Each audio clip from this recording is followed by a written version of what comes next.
They say old women talk too much, but sometimes when your heart's been quiet too long, the words come spilling out like a creek after a storm.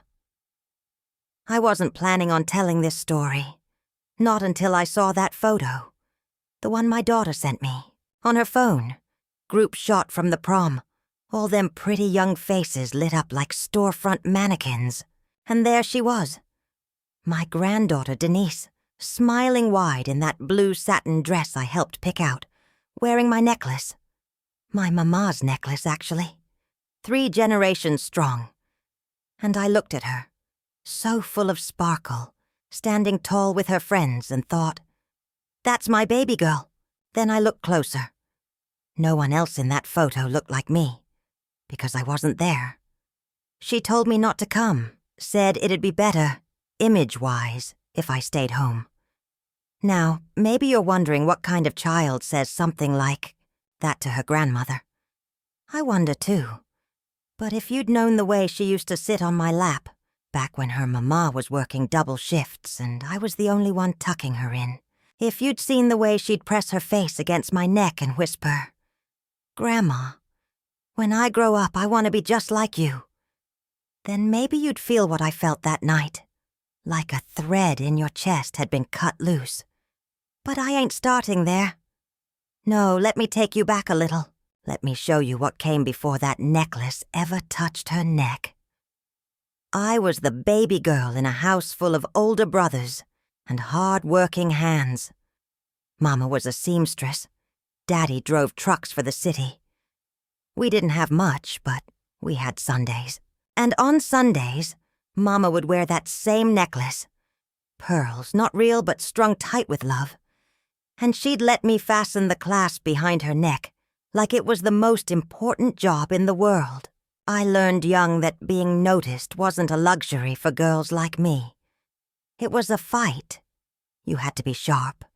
You had to stand tall, even if you were the shortest one in the room. Mama used to say, "Baby, walk like your name matters." So did. Even when they laughed at my thick hair.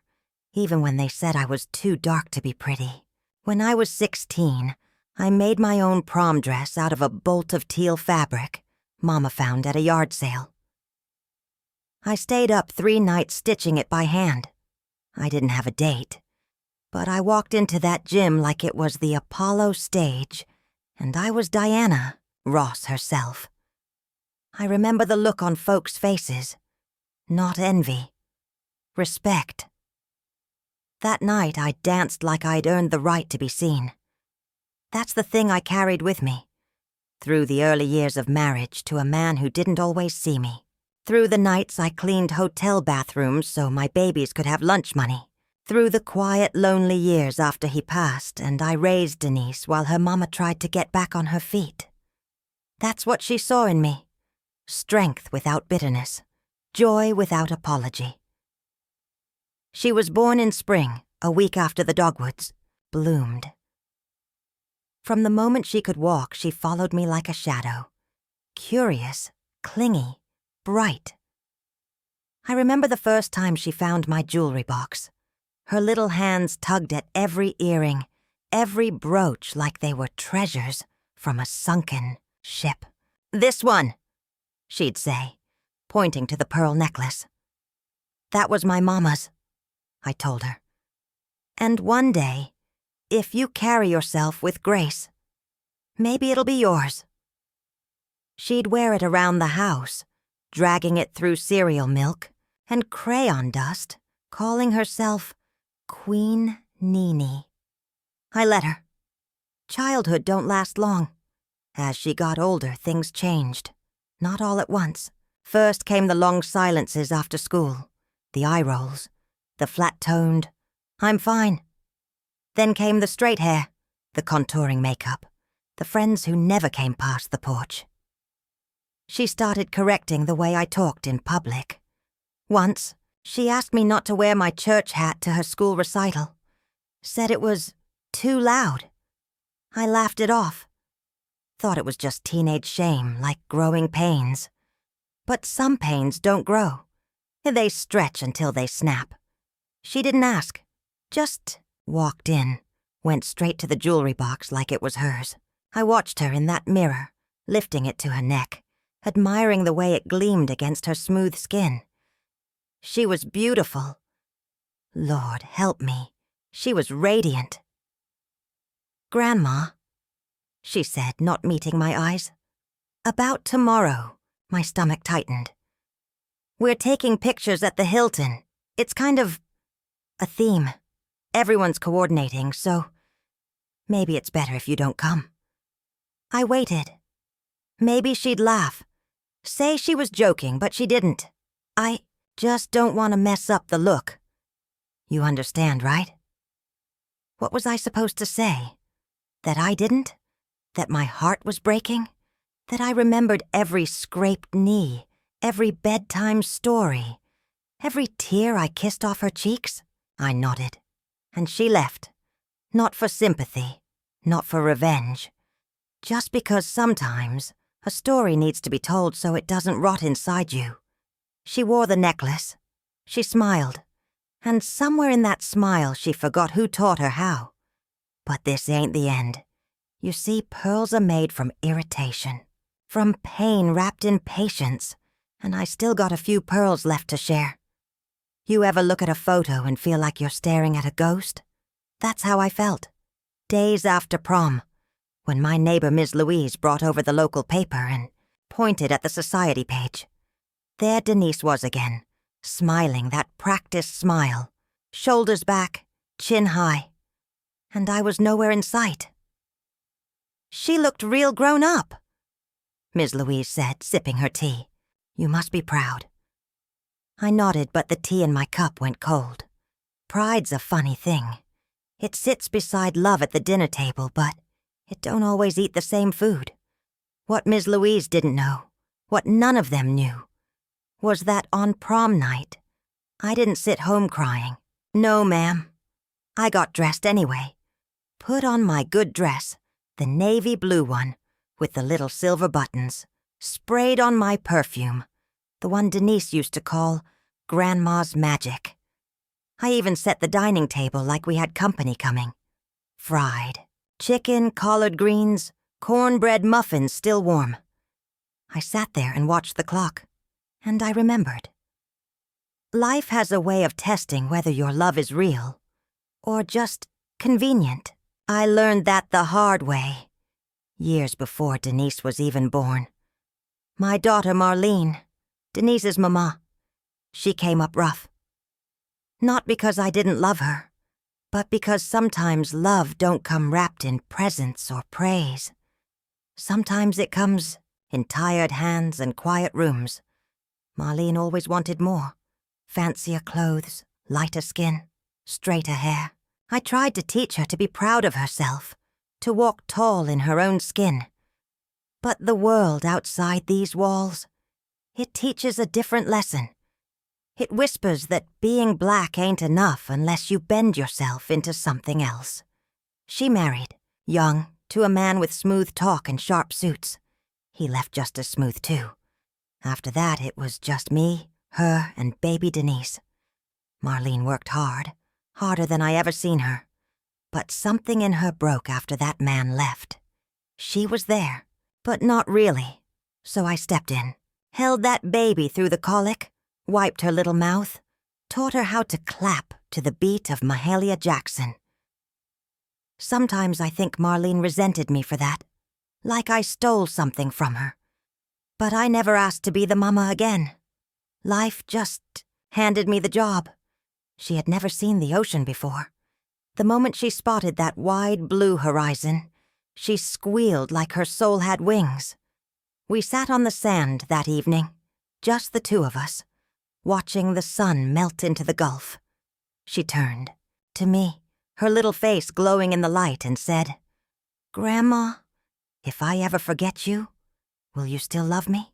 I laughed and pulled her close. "Baby, love don't get erased. It just waits." She smiled like she understood, even if she didn't. But now, years later, I wonder, was that a sign? Did some part of her always feel the pull of distance, Not even a thank you for the necklace. I thought about calling, but I was tired of chasing silence. So I waited, like I always do. Then, one Sunday after service, I stepped outside and found a little envelope tucked under my porch mat. My name was written in her handwriting. Neat, loopy letters like she used when she practiced cursive in 3rd grade. Inside was a photo, her in her prom dress, alone, the necklace catching the sunlight like a spotlight on her chest. On the back, she'd written one line. I looked pretty, didn't I? That was it. No apology, no warmth.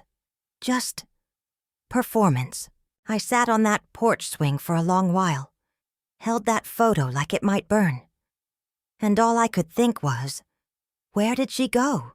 Because that girl in the photo, that wasn't my baby. You see, a lot of folks think grandmothers are soft, that we're just sweet smiles and good cooking. But they forget. We come from steel, from women who birthed children while picking cotton, from women who marched even when they were told to sit down. I may not have a voice that fills rooms, but I've got a heart full of stories. And I decided it was time she heard one, not from a photo, not from a fancy caption, but from me. The letter wasn't long. I didn't bother dressing it up with dear or love grandma. No, I wrote it plain, like the truth should be. Just a few pages, handwritten, steady, and sure. Folded it tight, placed it in a new envelope, and mailed it to her dorm address with nothing but her name on the front. I didn't know if she'd read it, didn't know if she'd roll her eyes, toss it in the trash, or show it to her friends and laugh. But I had to try, because some things deserve to be spoken, even if nobody's listening. I was 17 when I left Jackson. I got on a Greyhound bus with one suitcase, a broken heart, and $5 tucked in my brassiere. I went to Atlanta thinking I'd find something better. What I found was the inside of a motel laundry room, where I folded sheets for 8 hours a day and slept in a room with 3 other girls who called me Miss G, because they said I talked too proper. But I didn't give up. I saved. I read books on my lunch break. I listened to Nina Simone on a transistor radio I bought for $1.50 at a pawn shop.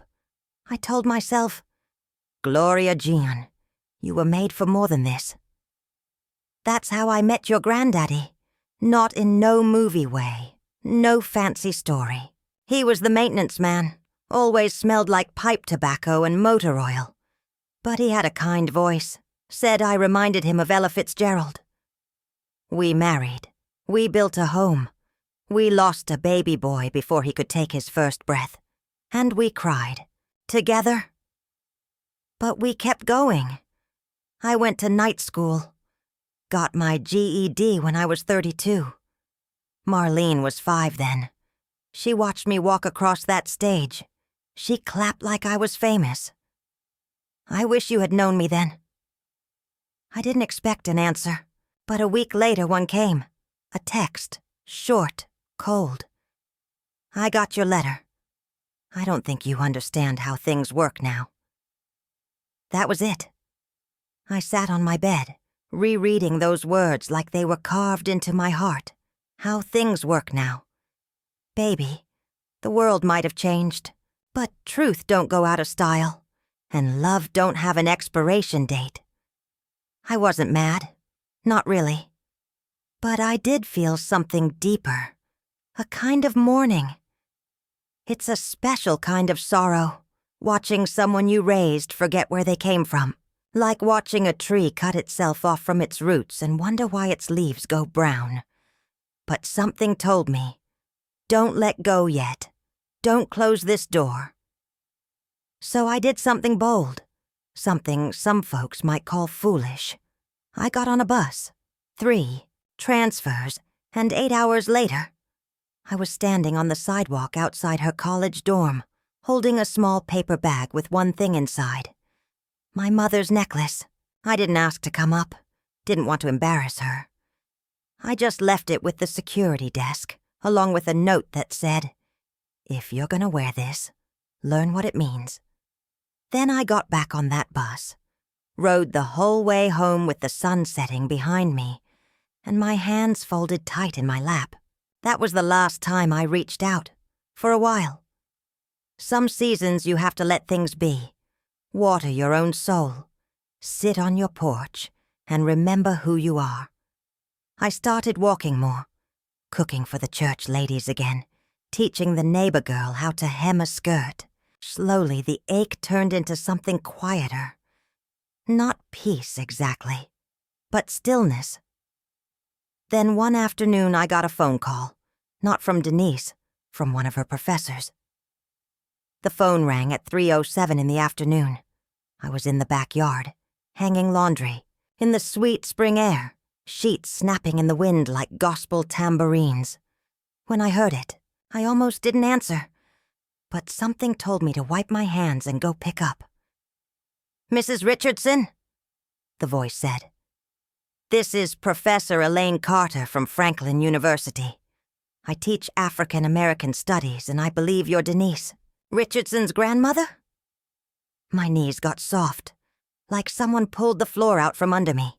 "Yes," I said, steadying myself against the counter. "Well, I just wanted to let you know," she continued. "Denise gave a presentation in my class today. About you." I couldn't speak. My heart was thumping loud enough to scare the birds off the roof. "She read aloud from your letter," the professor said. "The whole class was moved. There wasn't a dry eye in the room. She said, 'My grandmother was the first woman I ever saw fight with grace.'" I sat down hard in my kitchen chair. "She asked us to think about the people who shaped us," Professor Carter said. "And she wanted me to thank you, personally."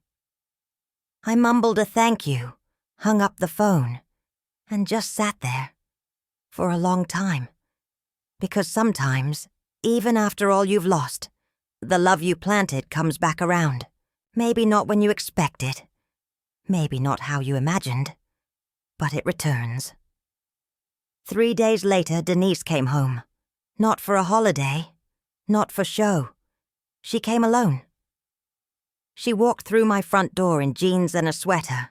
No makeup, no heels, no flash. Just Denise, the one I remembered.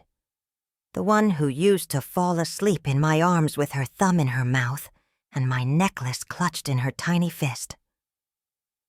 "I read your letter a dozen times," she said, her voice shaking. "Each time I saw something new. Each time I cried harder." I didn't say a word, just opened my arms. She fell into them like a wave crashing into shore. We talked long that night, about everything. Her loneliness at school, her fear of not being enough, not pretty enough, not light enough, not rich enough, how she thought keeping me away from prom would make her fit in. "I didn't want them to think I was. Less," she said. "But baby," I whispered, brushing her hair back, "you come from more." We laughed, we cried. She helped me wash the dishes and made the tea just the way I like it. 2 sugars, no lemon.